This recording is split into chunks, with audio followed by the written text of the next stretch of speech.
오늘 이제 누가복음 본문으로 저희가 이제 계속 말씀을 나누고 있는데요. 두 주인 세 번째 시간입니다. 대림절 이제 첫 번째 주일부터 두 주인이라는 제목으로 말씀을 나누고 있고요. 하나님과 재물, 여기서 말하는 두 주인이란 하나님과 재물이죠. 어, 대림절에 좋은 이야기를 할 것도 많이 있지만 왜 하필 돈 이야기인가? 그 이유는 우리의 삶에 그만큼 강력한 영향을 미치는 것이기 때문에 좀 저희가 함께 다루고 있습니다. 그래서 첫 번째 시간에는 부자와 거지 나사로 이야기를 같이 다루었고요. 지난주에는 부자 관리에 대해서 함께 살펴봤습니다. 오늘 함께 나눌 본문은 부자의 대명사 세리장 삭개오입니다. 삭개오 이야기를 모르시는 분은 계시지 않을 거라 생각이 돼요. 오늘 이 본문을 통해서 한번 내용을 한번 살펴보려고 하는데요. 누가복음 19장 본문을 좀 같이 한번 보도록 하겠습니다. 예수님께서 공생의 사역을 하는 동안 다양한 장소에서 말씀을 많이 하셨는데요. 오늘의 배경은 여리고입니다. 여리고는 유대와 사마리아의 가운데 정도 되는 지역입니다. 이곳에서 이제 예수님께서 말씀을 전하셨던 것이죠. 여기서도 이제 예수님께서 많은 이제 인파를 몰고 다니시면서 말씀을 전하셨는데 사람들은 이제 예수님께 말씀을 들으려고도 했고 병고침도 이제 받으려고 했습니다. 이렇게 예수님께 모여드는 사람 중에 삭개오가 있었습니다. 오늘 본문은 이 사람을 세리장 그리고 부자라고 소개합니다. 신약 성경에서 부자라고 소개하는 실존 인물이 딱 3명 있습니다. 부자 실존 인물이 딱 3명밖에 나오지 않는데 첫 번째는 아리마대 사람 요셉이고요. 두 번째 사람은 지난주에 살펴봤던 부자 관리, 그리고 마지막 세 번째가 오늘 본문에 등장하는 삭개오입니다. 이렇게 3명밖에 등장하지 않는 것은 여러 가지 이유가 있겠지만 뭐 그만큼 부유하다라는 의미일 수도 있고 아니면 또 부에 대한 상징적인 인물이다라는 것을 이야기할 수도 있습니다. 어찌됐건 삭개오는 굉장한 부자였다라는 걸 알 수가 있고 이 사람은 세리장이었다라고 본문에서 소개하고 있습니다. 세리라는 그 직업 자체가 로마 당국과 세금 징수 계약을 맺은 청부업자를 이야기합니다. 그러니까 나라에서 정한 세금 외에 부가적인 세금을 추가적으로 더 걷어들이는 일을 자행했고요. 그것으로 본인들의 부를 축적했습니다. 게다가 세리장이라는 것은 다른 세리와는 다르게 징세권을 갖고 있는 사람, 또 다른 세리들을 고용할 수 있는 사람을 세리장이라고 말합니다. 한마디로 다른 세리들보다 훨씬 더 부패하고 훨씬 더 부유했다라는 것을 알 수 있습니다. 이렇게 세리들은 동족들의 세금을 필요 이상으로 걷어들여서 로마에도 바치고 자신의 배를 불리는 일도 했기 때문에 마치 이제 우리나라 일제강점기의 친일파 정도로 비유할 수 있습니다. 그래서 유대인들은 이 세리들을 보고 치를 떨 수밖에 없었던 것이죠. 이러한 사람이 삭개오입니다. 부자는 부자이지만 동족들을 궁핍에 몰아가면서 부를 손에 넣은 사람. 그런데 이 사람이 예수님을 보려고 했습니다. 그런데 키가 작았죠. 그래서 돌무화과 나무, 일명 무화과 뽕나무라고도 하는 나무에 오릅니다. 사진을 한번 보여주시겠어요? 여러분 이 사진 뭔가 혹시 익숙하지 않으신가요? 처음 봐요? 예. 작년에 제가 이 본문으로 설교하면서 여러분에게 보여드린 사진입니다. 이 사진은요 돌무화과 나무 실제 사진이고요. 어느 정도 크기가 되는지 가늠하기가 좀 어려울 수 있기 때문에 다음 사진 보여주시면 혹시 이거 기억나시는 분? 예. 그래서 대략 돌무화과 나무의 크기가 어느 정도 됐는가를 좀 예측해 볼 수 있을 거라 생각이 됩니다. 돌무화과 나무는요 당시 팔레스타인 지방에서 목재로 많이 사용이 됐고요.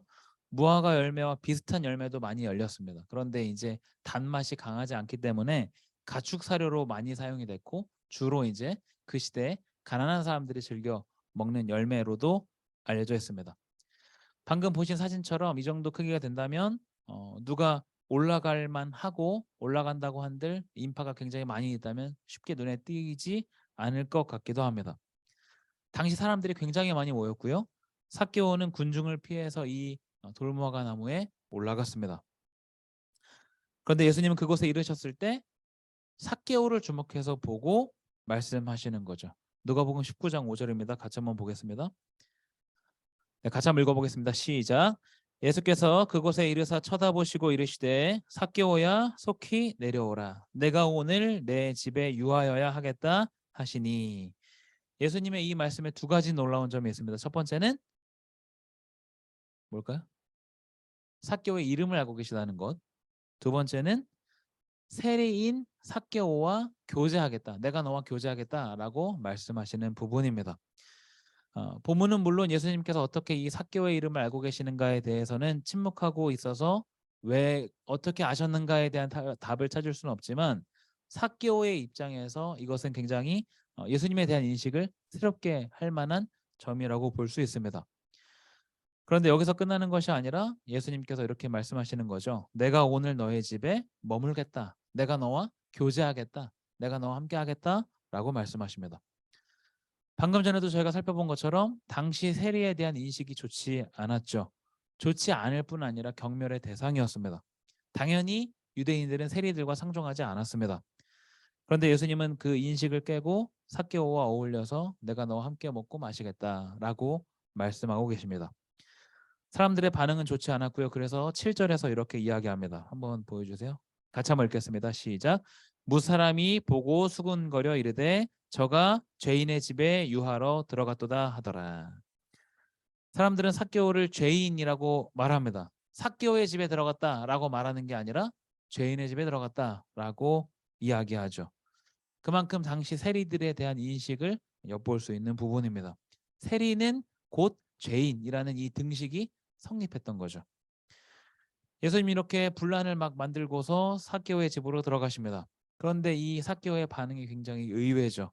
삭개오가 뭐라고 하냐면 자신의 재산에서 절반을 가난한 사람에게 주겠다라고 이야기하고요. 속여서 빼앗은 것은 4배로 갚겠다라고 말합니다.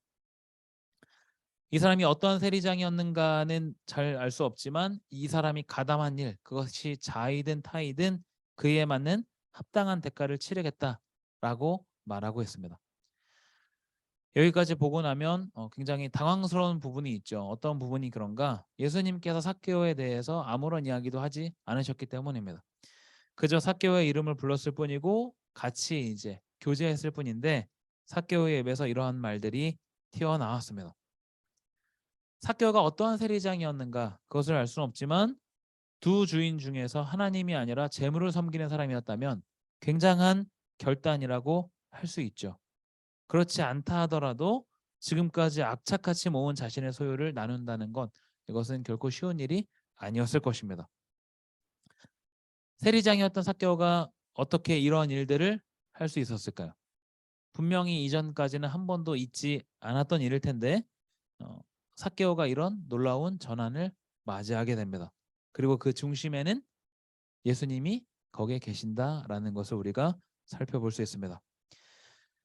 누가복음 19장을 보면 삭개오는 이미 예수님에 대해서 어떤 관심을 갖고 있습니다. 그래서 예수님을 한번 만나보고 싶어 하죠. 그리고 예수님을 만난 사건으로 인해서 중대한 전환점을 그의 인생에 맞이하게 됩니다. 그런데 우리가 생각해 볼 것이 있는데 예수님을 만났다고 해서 모두가 이런 전환을 맞이하는 것은 아니란 사실입니다. 지난주에 저희가 같이 말씀을 나눈 것처럼 누가복음 18장에 등장하는 부자 관리는 예수님을 만났고 예수님께서 제자로 부르셨지만 삭개오와 같은 변화가 있지는 않았습니다. 누가복음 18장에 등장하는 부자 관리 그리고 오늘 본문에 나오는 삭개오는 공통점이 있죠. 두 사람 다 누가복음에 등장하는 실존 인물 중에 부자라는 사실이고요. 또 둘 다 예수님에 대한 관심을 갖고 있었습니다. 그래서 이 부자 관리도 순수한 마음을 가지고 예수님께 와서 영생에 대해서 질문을 했었죠. 그런데 중요한 차이점이 있습니다. 뭐냐? 이 부자 관리는 예수님을 만나고 나서 근심했고 삭개오는 예수님을 만나고 우리 본문에 함께 읽은 것처럼 구원을 얻게 됩니다. 둘 다 부자였는데 이런 차이가 발생하는 이유는 무엇일까요? 왜 부자 관리는 예수님을 만나고 근심하고 삭개오는 왜 거기에 대해서 구원을 얻게 되었는가? 이 질문에는 약간의 함정이 있습니다. 차이가 발생하는 이유를 물어본다면 우리는 그 사람들에게 초점을 맞추죠. 그래서 마치 이제 이 부자 관리와 삭개오가 처음부터 질적인 차이가 있는 것처럼 생각을 하게 됩니다. 사실 이 두 사람의 차이는 없습니다. 두 사람이 어떤 이유가 있어서 차이를 보였다기보다 단순한 믿음의 반응에서 오는 차이가 있었을 뿐입니다. 이 말은 삭개오가 더 믿음이 좋다라는 것이 아니라 삭개오가 단순히 말씀에 반응했다라는 의미입니다. 그러면 단순히 말씀에 반응하는 것이 믿음이 좋다는 말이 아니냐라고 물어본다면 그럴 수도 있고 아닐 수도 있습니다. 말씀에 반응하는 것은 높은 수준의 믿음이 있어야 가능한 것은 아닙니다. 그냥 내가 실천으로 옮기면 되는 일이죠. 그것이 사람에 따라서 다른 차이를 요구하기 때문인데요. 내가 성경을 읽어야 되겠다라고 생각했을 때 당장 펴서 읽는 실천, 성경을 당장 펴서 읽는 것이 누군가에게는 높은 수준의 믿음을 요구할 수 있고 누군가한테는 그렇게 높은 수준의 믿음을 요구하지 않을 수도 있습니다.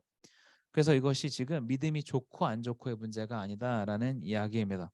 그것이 아니라 반응의 문제이고 이것은 누구나 다 가능하다라는 걸 이야기합니다. 특별히 하나님께서 삭개오에게만 믿음에 반응할 수 있는 능력을 주신 것이 아니고 또 반대로 부자 관리에게만 더 부에 집착하도록 하신 것도 아닙니다. 그들 스스로가 이런 결과를 만들어냈던 것이죠. 요약하면 말씀에 대한 반응의 차이가 이런 차이를 가져왔다라는 걸 우리가 기억해 볼 수 있습니다. 예수님께서 삭개오에게 손에 쥐고 있는 것을 내려놓고 자유함을 얻는 구체적인 해결책을 주시지는 않았습니다. 그런데 그 해결책은 누가복음 18장에 등장했던 그 부자 관리에게 주셨던 해결책과 아마 동일했을 것입니다. 소유하고 있는 것을 팔아서 가난한 자들에게 줘라. 그래서 너가 손에 가득 움켜쥐고 있는 것 그것을 내려놔라 라는 해결책이었으리라 생각해 보게 됩니다. 그런데 우리는 이 성경의 율법을 생각하면 예수님께서 주셨던 이 해결책이 예수님만 주실 수 있는 해결책은 아니라는 걸 알 수 있는데 말씀을 알고 율법을 알고 있다면 알 수 있는 해결책입니다. 율법은 처음부터 마지막까지 약자에게 초점을 맞추고 있기 때문입니다. 어디 한 군데라도 너가 분에 넘치도록 소유하고 너 혼자 잘 먹고 잘 살아라 라고 이야기하지 않습니다. 항상 약자를 기억하고 주의를 둘러봐라 라고 이야기합니다. 출애굽기 22장 21절입니다. 같이 한번 읽어보겠습니다. 시작. 너는 이방 나그네를 압제하지 말며 그들을 학대하지 말라. 너희도 애굽 땅에서 나그네였음이라. 나그네에게 자비를 베풀어라 라는 명령이죠. 여러분이 잘 아시는 것처럼 나그네는 구약에 등장하는 세 부류의 약자 중에 한 명이었습니다.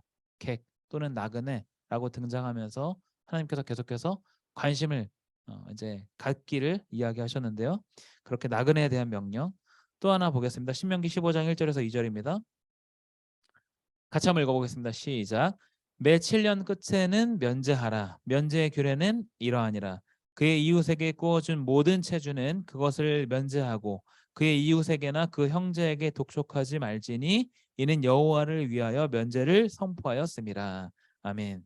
무슨 내용이냐 하면 매 7년마다 돌아오는 7년마다 면제년이라고 해서 이웃에게 꾼 빚을 탕감받는 제도입니다. 그래서 7년이 되면 빚을 전부 탕감받습니다. 그래서 빚을 갚지 않아도 되는 이런 규례가 있습니다. 구약에 이러한 내용이 굉장히 많이 등장하는데요. 그 중에 두 가지만 제가 여러분에게 소개를 드렸습니다. 이러한 율법이 있는 이유는 무엇일까요? 강자 때문이겠습니까? 약자 때문이겠습니까? 당연히 약자 때문이죠. 이들을 보살피고 돌보는 책임이 강자들에게 있다, 가진 자들에게 있다라는 말씀을 이야기하고 있습니다. 예수님께서는 이런 일련의 가르침들을 일깨워 주셨던 것이죠. 말씀을 알고 있는 사람이라면 이미 모두가 알고 있는 해결책입니다. 부자 관리는 외면한 채 살았고 마지막까지 그 명령을 실행할 수 없었습니다. 반면에 삭개오는 알고 있던 그 해결책을 예수님과의 만남을 통해서 다시금 상기시키고 결단합니다. 그래서 삭개오는 두 주인 중에 하나님을 주인으로 삼기로 결단합니다. 우리는 지금 두 주인에 대해 살펴보면서 내가 하나님 자리에 올려놓은 것은 어떤 것들이 있는지를 계속해서 점검하고 있습니다. 우리의 삶의 비중을 차지하는 많은 것들이 있겠죠. 그런 많은 것들보다 하나님을 선택하는 것은 결코 쉽지 않지만 예수 그리스도와의 만남이 이 일을 가능하게 합니다. 예수님을 만난다는 것은 직접 대면해서 만나는 걸 이야기하는 게 아니라 말씀을 가까이 하는 것을 이야기하는 것이죠. 성경을 읽고 묵상하고 배우고 하는 일련의 과정들, 이러한 만남이 하나님을 선택하는 원동력이 됩니다. 또 부자 관리와 삭개오의 차이점처럼 실천의 차이가 전혀 다른 결과를 만들어냅니다. 말씀대로 실천하는 것, 내가 가진 것을 베풀고 나누는 것, 이런 실천에서 우리의 다음 행보가 정해지는 것이죠. 오늘 본문에서 삭개오의 뒷이야기는 나오지 않습니다. 이 사람이 예수님을 만나고 세리장을 때려치우고 예수님을 따르는 제자가 되었는지, 아니면 여전히 세리장으로 살면서 선을 베푸는 일을 했는지 알 수는 없습니다. 어떤 것이 됐든 주변 사람들은 삭개오를 통해서 볼 수 있는 극적인 반전을 경험했을 것입니다. 하나님께서 우리를 부르신 부르심은 그것과 같습니다. 우리 각자에게 주어진 재능과 역량을 통해서 더 많은 사람들에게 선을 미치는 것, 그것이 하나님의 부르심입니다. 하나님을 선택하는 일은 예수 그리스도와의 만남 그리고 말씀의 실천으로 가능합니다. 말씀 앞에 서 있는 우리 개개인이 하나님 자리에 올려두었던 것들을 내려놓는 은혜가 있기를 바랍니다. 또 나에게 맡기신 사명대로 나보다는 남을 위해서 살아가는 그런 시도를 해보는 한 주가 되기를 간절히 소망합니다. 함께 기도하겠습니다.